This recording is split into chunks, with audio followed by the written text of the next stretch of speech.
नमस्कार। कभी सोचा है कि एक छोटी सी नौकरी के लिए भी हमें डिग्री की जरूरत पड़ती है, तो फिर देश चलाने जैसे इतने बड़े काम के लिए क्यों नहीं।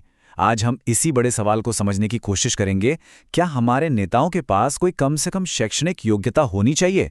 चलिए जरा इस दिलचस्प बहस में उतर कर देखते हैं। अब देखिए, इस पूरी बहस की जड़ ना एक बहुत ही सीधी सी बात में है। एक ऐसी बात जो हम सब जानते हैं। मतलब चपरासी से लेकर एक बड़े अफसर तक किसी भी सरकारी नौकरी के लिए एक तयशुदा पढ़ाई लिखाई तो चाहिए ही होती है ना? ये एक ऐसा नियम है जिस पर भाई कोई सवाल नहीं उठाता। और बस यहीं से असली सवाल उठता है कि भाई अगर एक सरकारी पद के लिए पढ़ना लिखना इतना जरूरी है, तो फिर देश चलाने जैसा जो सबसे बड़ा सबसे जिम्मेदारी वाला काम है, उसके लिए कोई मिनिमम क्वालिफिकेशन क्यों नहीं होनी चाहिए? तो चलिए सबसे पहले ये समझते हैं कि ये जो शब्द है योग्यता, इसका असल में मतलब क्या है, क्यों इसे हर नौकरी के लिए इतना जरूरी माना जाता है।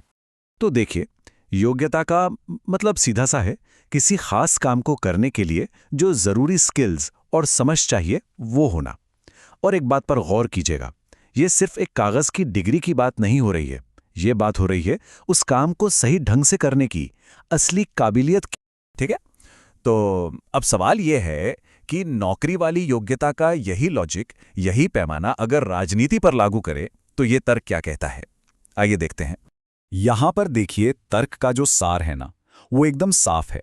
एक तरफ हैं सरकारी नौकरियां, जहां क्वालिफिकेशन योग्यता जरूरी है, और दूसरी तरफ है राजनीति, जहां एक बड़ा सा सवालिया निशान लगा हुआ है।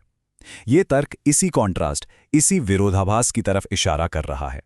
तो जो मूल तर्क है वो ये कहता है कि भाई जब देश को चलाने वाले सिस्टम का एक हिस्सा, मतलब कि हमारी ब्यूरोक्रेसी, अफसरशाही, वो योग्यता के नियम से बंधी है, तो फिर दूसरा और शायद सबसे अहम हिस्सा यानी राजनीति, वो इससे बाहर क्यों रहे।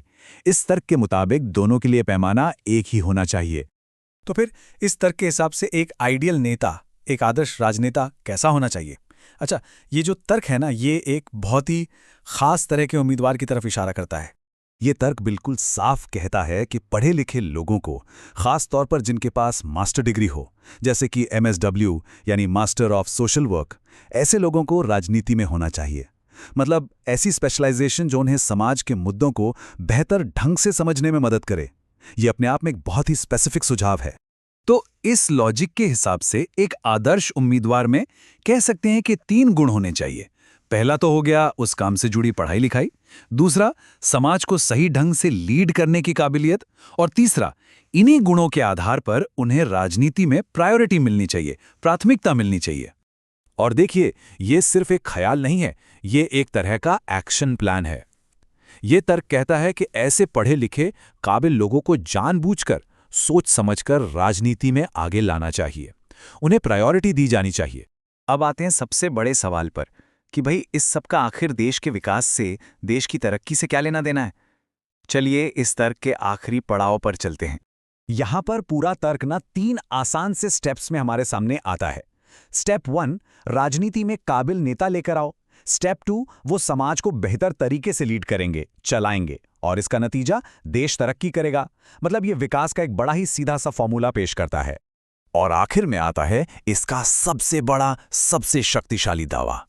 इस तर्क के मुताबिक हमारे देश का विकास सिर्फ तभी होगा जब राजनीति की बागडोर पढ़े लिखे और काबिल लोगों के हाथ में होगी। दूसरे शब्दों में कहें तो इसे देश की तरक्की की एकमात्र चाबी, दी ओनली की तरह पेश किया जा रहा है। तो ये पूरी बातचीत, ये पूरी बहस हमें एक बहुत बड़े सवाल पर लाकर छोड़ देती है। क्या सिर्फ एक डिग्री, एक कागज का टुकड़ा अच्छे लीडरशिप की गारंटी हो सकता है, या फिर तजर्बा, लोगों से जुड़ने की कला, जमीनी समझ, ये गुण ज्यादा मायने रखते हैं? आखिर में एक नेता की असली योग्यता होती क्या है,